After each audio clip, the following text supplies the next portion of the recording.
Fiche de révision express, la lutte contre le chômage. La première chose que vous devez connaître absolument, c'est la définition principale du chapitre, le chômage. Ensemble des personnes sans emploi à la recherche d'un emploi et disponibles pour l'occuper. Les chômeurs font partie de la population active.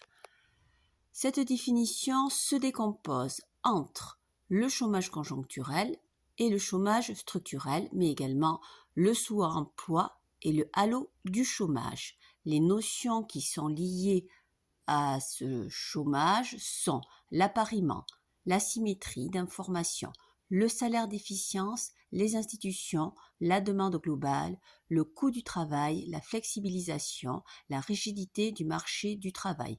Vous devez donc vous assurer que vous connaissez bien toutes ces notions.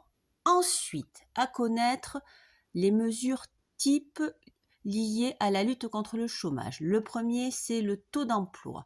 C'est l'emploi sur la population en âge de travailler fois 100. Et le second, le taux de chômage, c'est le chômage sur la population active multiplié par 100. Et également la différence entre la mesure de l'INSEE et de Pôle emploi. Ensuite, à connaître également les mécanismes de base de ce chapitre, ça va être la lutte contre le chômage conjoncturel, effet de la baisse de la demande globale sur la baisse de la production de l'emploi, et le chômage structurel, c'est les difficultés d'ajustement entre l'offre et la demande, le poids de certaines institutions sur le marché du travail, l'existence d'asymétrie d'information entraînant des salaires d'efficience supérieurs au marché d'équilibre. Ce sont les 4 mécanismes principaux que vous devez savoir expliquer pour mettre en avant soit le chômage conjoncturel, soit le chômage structurel. Et ensuite, vous pouvez également expliquer les politiques de relance et les budgétaires et les politiques de relance monétaire. Et enfin, il est essentiel également de connaître un exemple factuel que vous pourrez réutiliser soit dans, par exemple, une introduction de vos dissertations, soit dans vos paragraphes argumentés. Ici, vous pourriez avoir, selon l'INSEE, au 3e trimestre 2021, le taux d'emploi est de 67,5% et le taux de chômage de 8,1%. Donc, pour réviser, vous vous mettez bien en tête la définition pour chaque chapitre, comment cette définition principale se décompose, les notions qui y sont liées, les mesures, les mécanismes, les données factuelles, et vous devez également connaître les différentes problématiques, comment évaluer les différentes situations sur le marché du travail, comment expliquer l'origine du chômage sur le marché de l'emploi, sur quelles variables agir pour lutter contre le chômage, la demande, le coût de travail, la qualification, la flexibilisation. Pour Keynes, les pouvoirs publics doivent soutenir la demande effective pour relancer la croissance et lutter contre le chômage. La demande effective correspond à la demande anticipée par les entrepreneurs. Si elle est trop faible, les entrepreneurs vont réduire leur production. Cela va entraîner un ralentissement de l'activité économique et du chômage involontaire.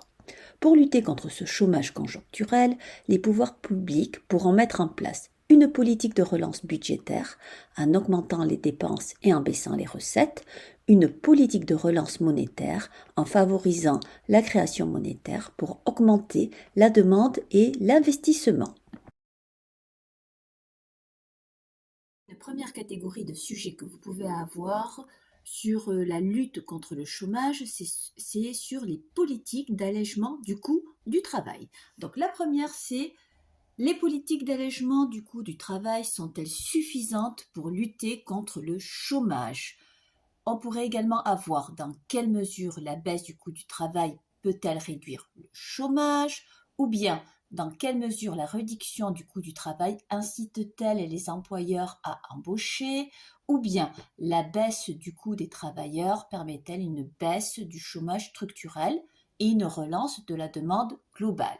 Donc, toutes ces questions peuvent être sont les mêmes problématiques pour un sujet de dissertation. Donc, si vous avez une question qui se rapproche dans votre sujet de cela, vous pouvez la transformer par celle que je vous ai dit.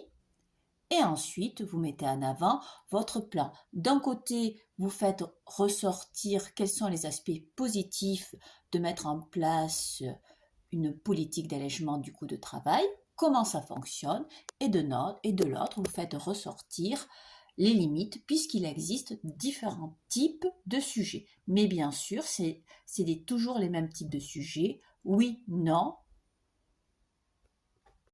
Dans le chapitre sur la lutte contre le chômage, vous pouvez avoir une autre catégorie de dissertation qui va porter sur l'impact de politique au soutien de la demande globale. Donc, vous pouvez avoir comme type de question, les politiques de soutien de la demande globale sont-elles suffisantes pour lutter contre le chômage? Ou bien, ça peut être dans quelle mesure les politiques de relance de la demande peuvent-elles favoriser l'emploi? Donc ces deux questions sont similaires. Vous pouvez, si vous tombez sur un sujet qui est à peu près pareil, vous pouvez reformuler votre sujet avec ces deux questions.